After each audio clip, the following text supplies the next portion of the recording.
Hello everyone, this is Mrs. Lim's voiceover. In today's video, I'm going to share some helpful tips to tackle the Grade 5 Keys and Scales chapter. Everything I'll talk about follows the latest ABRSM theory syllabus. I hope this helps you feel more prepared for your upcoming exam. In this video, we're going to focus on 3 sections that students often find the most challenging in the ABRSM theory exam. While the test covers many topics, today we'll specifically look at identifying major or minor keys, completing a scale, and choosing the correct clef to match the scale. These sections can be tricky, but with the right tips and practice, you'll be able to tackle them with confidence. Before we jump into today's lesson, here's a quick reminder.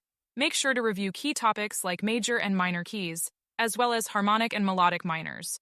Going over these will make this chapter much easier to understand. All right, let's get into it. In the Grade 5 Keys and Scales section, you might come across many flats and sharps that can seem overwhelming at first, but don't panic. I'll show you how to simplify this. First, let's look at the order of sharps. Here we have F sharp, C sharp, G sharp, D sharp, A sharp, and E sharp. The order of sharps is always the same, so it's important to memorize it. Here's an easy trick. If you see F sharp, C sharp, and A sharp, but notice that G sharp and D sharp are missing, don't worry. Just look at the last sharp, which is A sharp. That A sharp is the 7th note in the key. All you have to do is move up one semitone from A sharp and you'll land on B. That tells you the key is B minor. Let's take another example. If you see F sharp, C sharp, G sharp, and E sharp, you might notice that D sharp and A sharp are missing. In this case, the last sharp, E sharp, is the 7th note. So the key has to be an F sharp minor.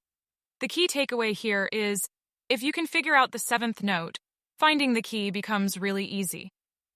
Now for flats. Flats also follow in order: B flat, E flat, A flat, D flat, G flat, followed by C flat. Sometimes it can seem like one of the flats is missing from the order. For example, if you see E flat and A flat, but no B flat, which should be the first flat in the order.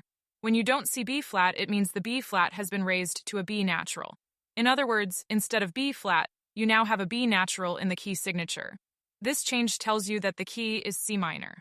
Why? Because in C minor, the 7th note, B, is raised to a B natural. Here's another example. If you see B flat, A flat, and D flat, but no E flat, that's because the E flat has been raised to E natural. This raised 7th note is a clue that you're in F minor. Next, what happens when there are both flats and sharps?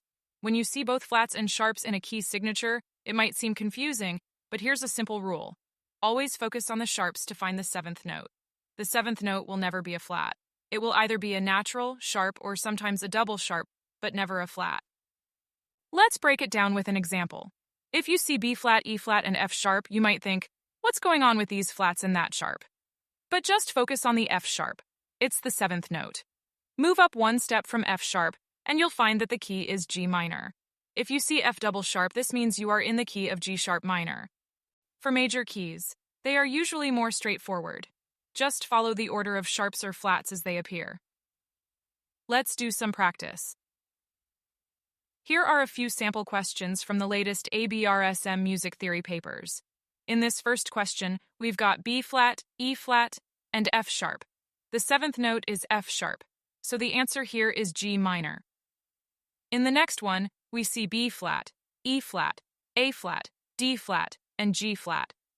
Nothing is missing here, so it's a major key, D flat major. And finally, you might come across a case where you have B flat and A flat at the start, but then later, B flat turns into B natural. This is because we're working with C melodic minor in the beginning, and then it switches to C harmonic minor. This is a bit tricky because melodic and harmonic minors alter specific notes within the same key, but they still point to the same home key, which is C minor.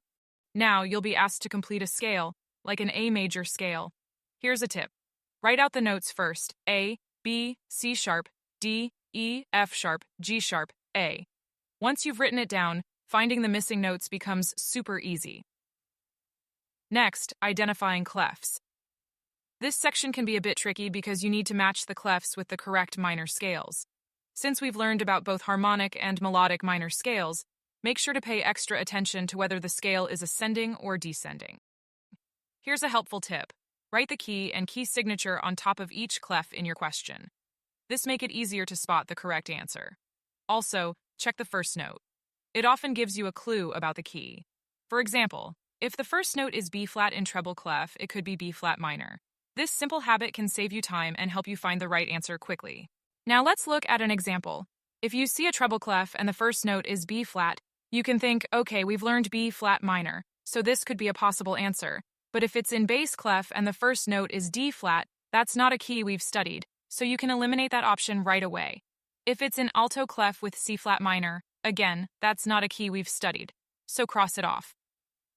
Finally, if it's in tenor clef and the note is A flat minor, that's also not one of the keys we've studied, so you can rule it out too. So in this case, the answer must be treble clef with B flat minor. Let's try another example. If it's in treble clef, you might think it could be C minor, but there are too many sharps in the question, so that's not the right key. In bass clef, it could be E minor, but again, the sharps don't match this key. In alto clef, you might get D minor. But D minor has flats, and this question has sharps, so you can rule that one out too. Finally, in tenor clef, it's B minor, and this time, the sharps match perfectly. So the answer here is tenor clef with B minor. That's the end of this lesson. I hope you found it helpful and learned something new. Keep practicing and you'll get it. Thanks for watching and see you in the next video. Remember to subscribe to our YouTube channel for more informative tutorials. Hop into our website to get yourself the Music Theory Guidebooks, which come with complete explanations, examples, exercises, and even answers. We aim to make learning theory of music easy and effective. Thank you.